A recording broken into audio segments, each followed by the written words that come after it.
Bonjour à tous, c'est Jean-Luc Haut sur sa chaîne YouTube. Aujourd'hui, nous allons parler des systèmes anti-drones. Dans un premier temps, nous allons évoquer le décret numéro 2023-204 du 27 mars 2023 relatif au brouillage des aéronefs circulant sans personne à bord, c'est-à-dire des drones. Ce décret est paru dans le journal officiel français numéro 74 du 28 mars 2023.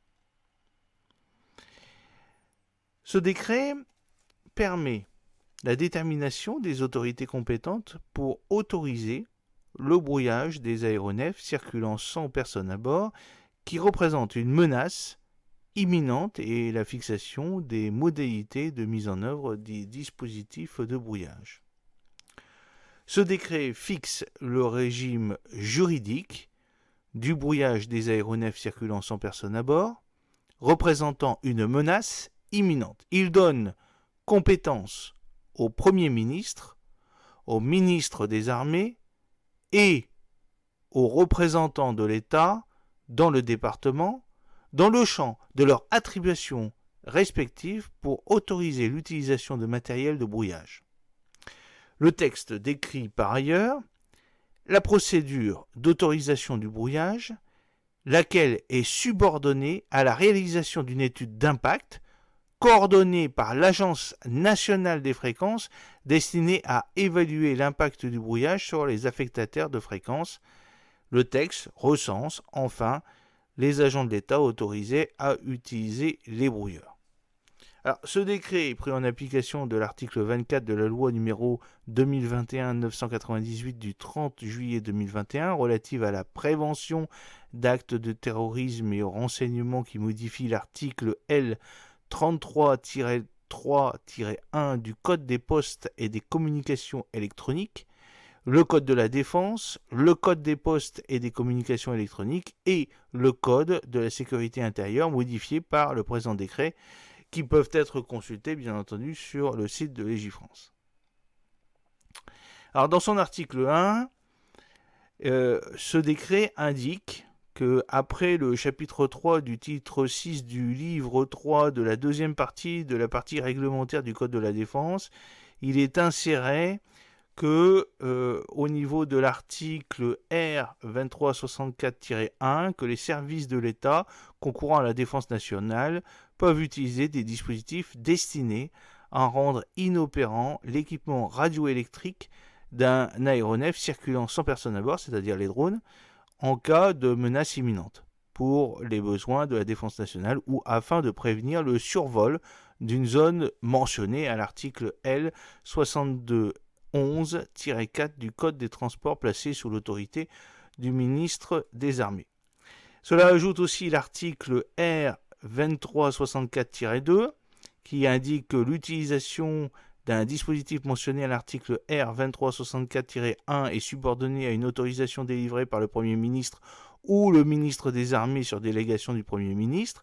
Le ministre des Armées peut, par arrêté, déléguer les pouvoirs relatifs à l'autorisation mentionnée à l'alinéa précédent au chef d'état-major, au directeur de la protection des installations, moyens et activités de la défense, au commandant organique, au commandant de formation administrative et au chef des organismes relevant de la direction générale de l'armement. L'autorisation précise le périmètre géographique concerné et le matériel pouvant être utilisé parmi ceux qui sont mentionnés au 16e de la rubrique 2 de la catégorie A de l'article R 311-2 du Code de la sécurité intérieure. Elle fixe aussi sa durée de validité qui ne peut excéder celle de l'étude d'impact prévue au 1 de l'article R 2364-3. Alors, au niveau de l'article R 2364-3, premièrement, il indique que l'autorisation est délivrée au vu d'une étude d'impact ayant pour objet de mesurer les incidences de l'utilisation d'un matériel de brouillage sur les affectataires de fréquences. En effet, comme vous le savez, l'Agence nationale des fréquences coordonne Après consultation des administrations et des autorités affectataires de fréquences concernées, l'élaboration de l'étude d'impact. Celle-ci est réalisée en tenant compte des caractéristiques techniques du matériel de brouillage utilisé ainsi que des données propres à l'opération mentionnée au 1 à 6 du 2.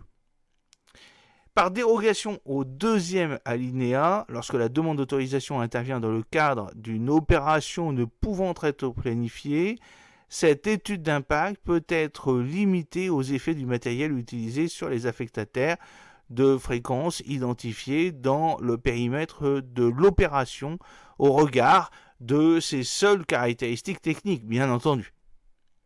La durée de validité d'une durée d'étude d'impact ne peut pas excéder 3 ans et outre la fourniture de l'étude d'impact, la demande d'autorisation précise 1.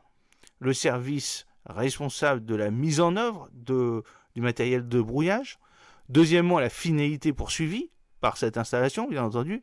Troisièmement, la nécessité de recourir au matériel de brouillage. Quatrièmement, le matériel de brouillage choisi. Cinquièmement, la durée souhaitée de l'autorisation. Sixièmement, le périmètre géographique concerné. Septièmement, les études principales d'incidence de l'utilisation d'un matériel de brouillage sur les affectataires de fréquences au regard de l'étude d'impact, ainsi que les mesures d'atténuation proposées. Alors, l'autorité compétente apprécie la demande compte tenu de l'ensemble de tous les éléments précités, au regard des besoins de la défense des armées. Un arrêté du Premier ministre alors précise les modalités d'application du présent article et notamment les conditions dans lesquelles il sera rendu compte de l'utilisation du matériel à l'autorité compétente. Quant à l'article R 2364-4, qui est sans préjudice de l'application de l'article R 213-5 du Code de la sécurité intérieure, l'utilisation d'un matériel de brouillage est effectuée dans le cadre de l'autorisation délivrée conformément à l'article R 2364-2 sur décision de l'autorité hiérarchique par les agents civils et militaires placés sous l'autorité du ministre des Armées expressément désigné à cet effet. Alors, après le chapitre 3 du titre 1er du livre 2 de la partie réglementaire du Code de la sécurité intérieure, ce décret permet d'insérer au chapitre 3 bis les mentions suivantes. Par exemple, l'article R 21.3-2, dans lequel il est indiqué que les services de l'État peuvent utiliser des dispositifs destinés à rendre inopérant l'équipement radioélectrique d'un aéronef circulant sans personne à bord, c'est-à-dire les drones, en cas de menace imminente pour les besoins de l'ordre public, de la sécurité nationale ou du service public de la justice, ou afin de prévenir le survol d'une zone mentionnée à l'article L 6211-4 du Code des transports.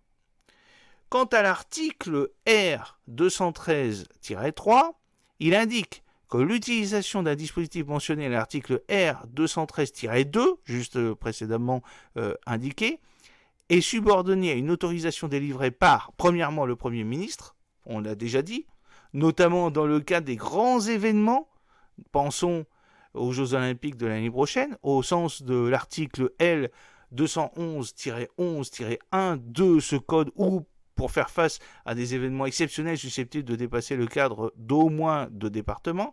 Et deuxièmement, le préfet de département ou, à Paris, le préfet de police ou le préfet maritime, dans le cadre de l'autorisation qui précise le périmètre géographique concerné et le matériel pouvant être utilisé parmi ceux qui sont mentionnés au 16e alinéa de la rubrique 2 de la catégorie A de l'article R 311-2 du Code de la sécurité intérieure.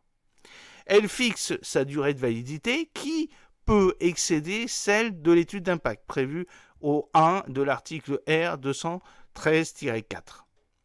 Pour ce qui est de l'article R 213-4, l'autorisation est délivrée au vu de l'étude d'impact, nous en avons parlé, ayant pour objet de mesurer les incidences de l'utilisation d'un matériel de brouillage sur les affectataires de fréquences. L'Agence nationale des fréquences alors coordonne, après consultation, bien entendu, des administrations et des autorités affectataires de fréquences concernées, l'élaboration de l'étude d'impact. Celle-ci est réalisée en tenant compte des caractéristiques techniques du matériel utilisé, ainsi que les données propres à l'opération mentionnées au paragraphe 1 à 6 du grand 2.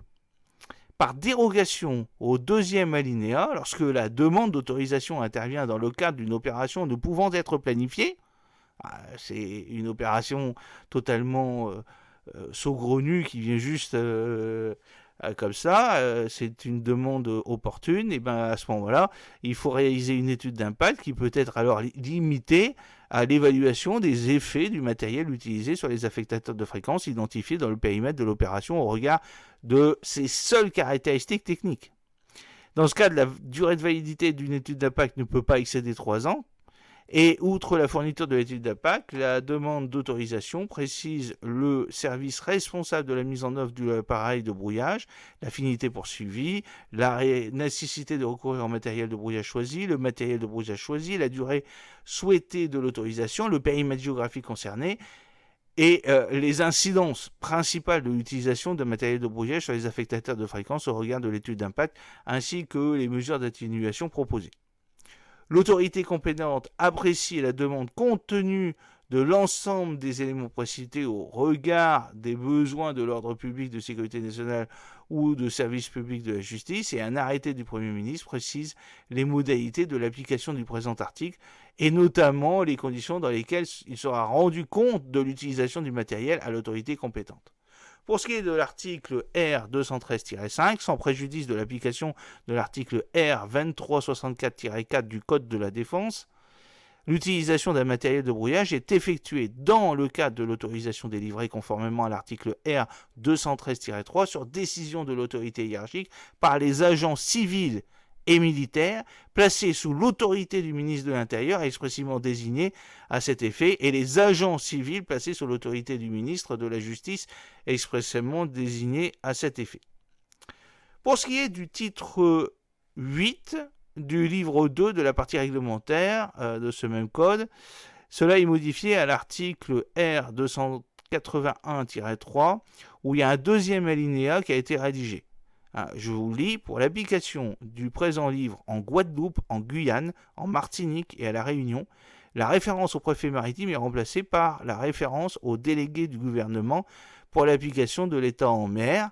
Et pour ce qui est de l'article 2, des articles R 282-2, R 283-2 et R 284-2, il est inséré un 2 bis qui dit que la référence au préfet maritime est remplacée par la référence au délégué du gouvernement pour l'action en mer de l'État en mer. Alors ensuite, il y a d'autres modifications mineures. Par exemple, après le troisième alinéa des articles R 285-3, R 286-3, R 287-3 et R 288-3 est inséré un troisième bis disant aussi que la référence au préfet maritime est remplacée par la référence au délégué du gouvernement pour l'action en mer, de l'État en mer. Le code des postes et des communications électroniquement est aussi modifié. Par exemple, l'article R 20-44-11 est complété par un alinéa ainsi rédigé. Elle coordonne l'étude d'impact des demandes d'autorisation de brouillage mentionnées aux articles R 2364-3 du Code de la Défense et R 213-4 du Code de la Sécurité intérieure. Pour ce qui est de l'article R 20-44-29, il dit que les articles R 20-44-10 et R 20-44-12 à R 20-44-24 sont applicables en Polynésie française, dans les îles Wallis et Futuna, dans les terres australes et antarctiques françaises et en Nouvelle-Calédonie. Pour ce qui est de l'article R 20-44-11, à l'exception du cinquième alinéa, cela est applicable en Polynésie française, dans les îles Wallis et Futuna, dans les terres australes et antarctiques françaises et en Nouvelle-Calédonie. Et cela dans sa nouvelle version résultant du décret numéro 2023-204 du 27 mars 2023. Alors, le ministre de l'économie et des finances et de la souveraineté industrielle et numérique, le ministre de l'Intérieur et des Outre-mer le garde des Sceaux, ministre de la Justice, le ministre des Armées, le ministre délégué auprès du ministère de l'Intérieur et des Outre-mer, chargé des Outre-mer, ont été chargés, chacun en ce qui vous concerne, à l'exécution de ce présent décret qui a été publié au journal officiel. Alors, maintenant, nous allons voir dans un deuxième temps les différents systèmes anti-drones et leurs particularités, leurs insuffisances et leurs qualités en France et dans le monde. Voilà, donc rendez-vous dans quelques instants pour cette plus grande présentation de tous les systèmes techniques. Les drones sont de formidables outils aériens nouveaux, datant véritablement de 2015 au niveau de l'émergence, bien que la réglementation française a débuté à partir de 2012 et nous l'avons déjà vu dans une précédente vidéo. Mais ces drones forment réellement une menace et nous avons vu avec la guerre en Ukraine, les mini-drones peuvent permettre l'acheminement de charges explosives jusqu'à un blindé et le faire exploser si son écoutille est ouverte.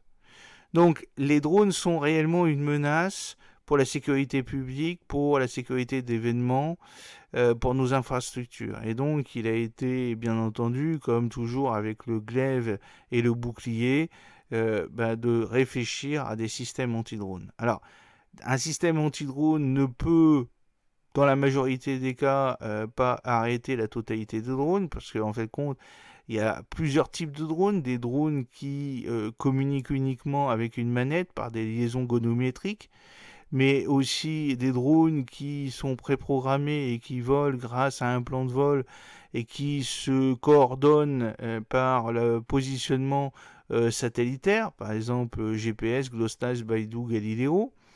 Et puis vous avez maintenant des drones de nouvelle génération qui font du suivi de terrain avec une préprogrammation à l'intérieur de leur intelligence artificielle des points d'intérêt qui se trouvent sur le sol. Donc ça, c'est vraiment la nouvelle génération qui pose vraiment de très graves problèmes pour les systèmes anti-drones. Et puis après, vous avez aussi, bien entendu, des drones furtifs. Alors, dans un premier temps, nous allons voir certains systèmes anti-drones français, par exemple le système Cerbère, qui est un système qui ne permet malheureusement pas de détecter les drones robots automatiques se dirigeant par GNSS, donc GPS, GLONASS, Beidou, Galileo, qui détecte uniquement les drones pilotés avec des liaisons de données entre 400 MHz et 6 GHz, donc il y a des trous dans la raquette, et avec une portée de 3 km. Ce qui veut dire que tout ce qui est drone joué avec une manette, c'est détecté et ça peut être éventuellement par un brouilleur être brouillé et donc le drone tomber ou bien mettre en route son fail-safe s'il y a des fail-safe à l'intérieur de la conception du drone. Mais par contre, les drones qui sont pilotés automatiquement par une programmation à l'intérieur de leur intelligence artificielle et qui se dirigent par les satellites de positionnement ne peuvent pas malheureusement être détectés par ce système. Donc il y a un trou dans la raquette assez important. Deuxièmement, on a la société Technique Solar de Saint-Malo qui, elle, se base sur un radar qui est alimenté sur batterie rechargeable avec des panneaux photovoltaïques. Donc ce système est très bien parce qu'il permet jusqu'à 5 km de détecter les drones, mais des drones qui sont relativement de grande taille. À 5 km, il faut quand même que le drone fasse à peu près 1 km de diamètre, et plus on se rapproche et plus en fait compte la détection est fine. Ça permet de suivre les drones et d'envoyer un rayon de brouillage directionnel, comme vous voyez sur la photo totalement à droite. À ce moment-là, les drones tombent. Donc c'est un système qui, grâce à la réglementation du 23 mars 2023, va pouvoir éventuellement être utilisé si à condition que la NFR l'accepte en raison des fréquences et surtout des puissances d'informations transmises par le brouillard. Ensuite, vous avez au niveau de la France la société Emispace, l'IRETI Alsen, qui a créé un système d'imagerie optique hémisphérique qui est dédié à la détection, au tracking et à la localisation de drones à 360 degrés. Donc ça, c'est très utile, par exemple, pour les essaims de drones qui se multiplient. Ça permet d'identifier des drones isolés ou des essaims de drones. C'est composé de 12 caméras à haute résolution qui détectent, suivent et localisent jusqu'à 10 cibles en même temps, permettant de traiter en temps réel 120 menaces potentielles, y compris les mini-drones de 30 à 30 cm. Pour accroître la couverture de la zone de détection jusqu'à 6 km pour les drones de 30 à 30 cm, plusieurs systèmes EmiSpace peuvent être couplés les uns aux autres dans un réseau IP privé et sécurisé ou par communication sans fil. Le système peut être relié à plusieurs senseurs ou équipements pour constituer un système global de lutte anti-drone. Ensuite, vous avez Hexavision qui est spécialisé à Nîmes sur tout ce qui est système de caméra et qui a créé un système de vision pour regarder et détecter les drones, mais aussi réaliser un tracking vidéo. Pour l'instant, le système peut traquer un seul drone à la fois. Ensuite, vous avez l'adaptation réactive pour la lutte anti-drone Arlad, qui par un radar permet une détection jusqu'à 2500 mètres par distance et une destruction par du lance-grenade de 40 ml avec une munition Airburst qui envoie des billes autour du drone et une mitrailleuse 12-7. Thales, avec CS Group, a créé le système Parade qui comprend un C2. Le C2, en fait compte, c'est un dispositif électronique informatique qui permet de récupérer toutes les informations des différents capteurs et de les intégrer dans un même logiciel pour pouvoir avoir une situation globale par rapport aux différents acteurs.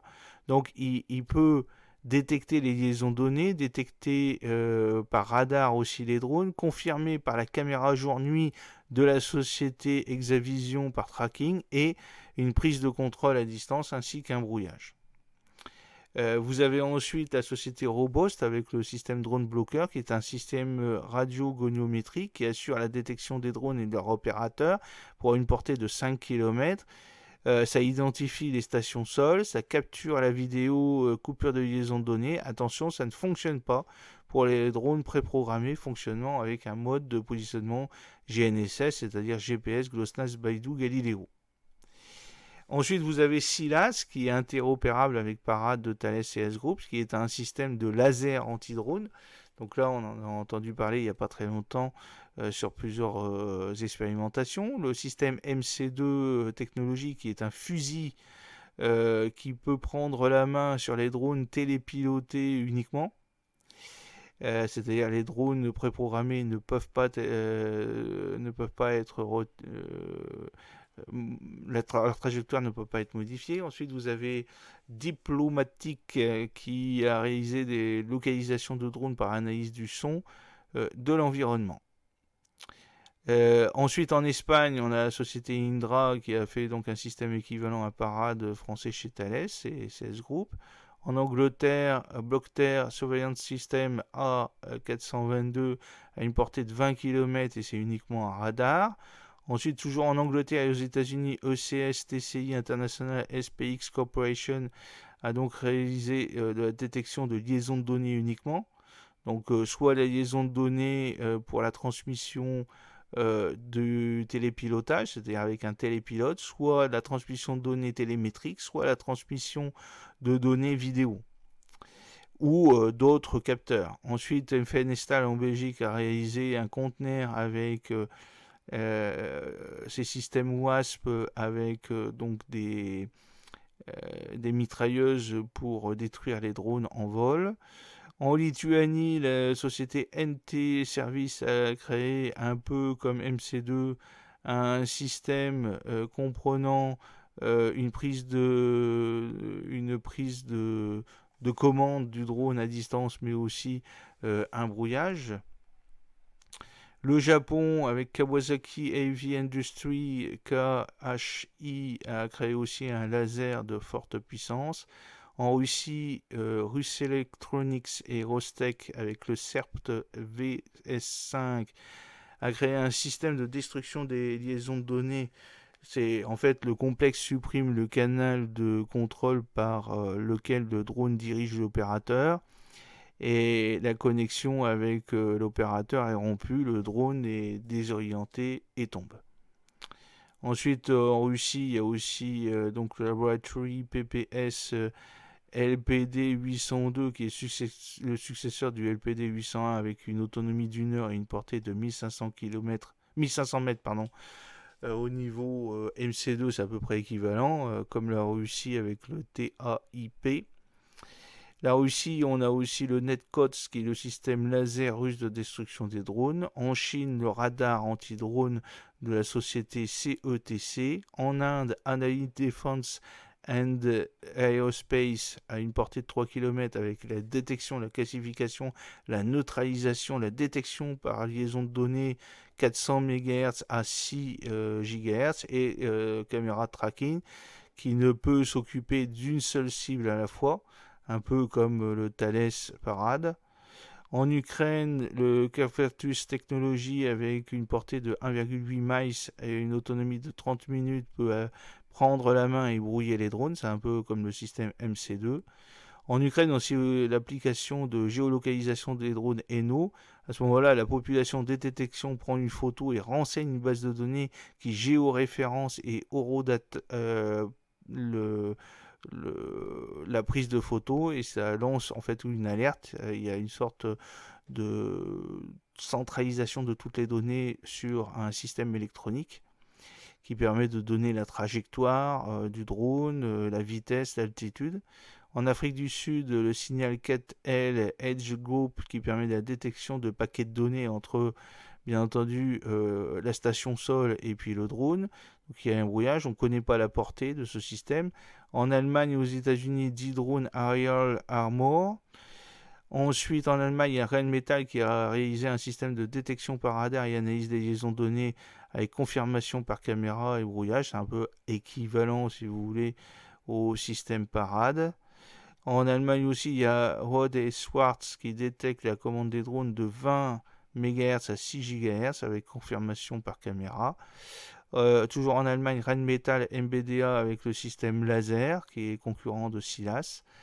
En Allemagne, le SG, détection de liaison de données, confirmation, caméra et brouillage. À Singapour, un fusil également qui permet la prise de commande du drone, mais aussi un système de brouillage que vous voyez au niveau du sac à dos. En Israël, Afrique du Sud, IAI Edge avec un radar, une optique, une radiofréquence, un brouillage, une prise de contrôle, destruction par arme à feu, missile, dispositif électromagnétique laser, et tout ça commandé par un C2, console de commande et de contrôle avancé. En Israël, le système Raphaël qui permet un système de détection optique et acoustique. Aussi le drone Dome qui permet la détection par radar de paquets de données, confirmation par caméra et destruction par laser. Toujours en Israël, la société Avnon Skylock qui est très utilisée permet la détection des liaisons de données et le brouillage. Et toujours en Israël, le système Defend Solution On Force Air permet de détecter à ce moment-là les formes de drones. C'est tout à fait nouveau et qui est inhabituel pour les systèmes anti-drones, la prise de contrôle, le rayonnement électromagnétique de destruction et bien entendu le brouillage. En Israël, il y a Aaron Drone Air Robotics qui permet à un drone d'intercepter un autre drone. En Suisse, aux États-Unis, on a Rouarg avec Fortem Technology qui est l'équivalent de Parade de Thales CS Group. Aux États-Unis toujours, on a le L3 Harris Technology Vampire qui en fait compte une analyse virtuelle par caméra Westcam MX10 RSTA avec une reconnaissance de drone et un lancement d'un missile léger. Toujours aux États-Unis, FLIR qui permet en fait compte la détection des liaisons de données, la confirmation par caméra et le brouillage. Aux États-Unis toujours, le système DETECT qui permet la détection radar, la détection des liaisons de données et la confirmation par caméra. Toujours aux États-Unis, mais en collaboration avec l'Italie, Leonardo DRS, écoute électromagnétique, identification avec caméra et tir sur drone avec une mitrailleuse téléopérée. Aux États-Unis, Australie, le Drone Shield, c'est un fusil électromagnétique de prise de contrôle et de brouillage avec une station sol d'écoute électromagnétique, de confirmation par caméra et de brouillage.